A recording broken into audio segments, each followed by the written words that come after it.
temperature can affect a lot of things in organisms in the marine environment. So it can affect where they occur, their movement patterns, their respiration rate, as well as, for example, their reproductive rates and stuff like that.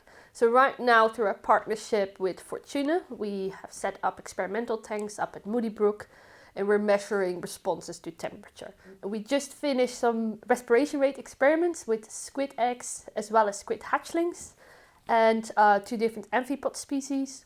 And we can actually see that there is definitely a difference when things are warming up. For example, when we're looking at the squid eggs, obviously the squid babies are developing in the eggs. They're growing, they're using more oxygen. So if we're looking at the control eggs that have been kept at normal temperatures, we see a linear increase in the respiration rate. And that makes sense because they're growing, they need more oxygen as they grow, that's normal. But when we have them in the warmer temperature tanks, we can actually see an exponential increase. So they need a lot more oxygen. If animals need more oxygen because it's warmer, that means they need more food. And that's kind of where it comes. Like, can they find enough food to support that increased energy usage or not? There's been a lot more work done in like the northern hemisphere where they're predicting fish species and stuff moving north with that temperature gradient. There's less work done in the south, in the southern hemisphere, but there's no reason to expect that it wouldn't happen here. And that makes the Falkland Islands a really interesting area to study as well, because we have a mixture of temperate and subantarctic species.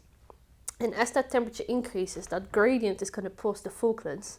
So we can kind of be a test case to see how subantarctic islands might change. By doing these experiments, by seeing whether species are resilient to this warming or not, which ones might be the winners, which one might be the losers, and then modeling those ecosystem responses can give us an indication if there would be any change. And then with those results, we want to talk to FIFCA members.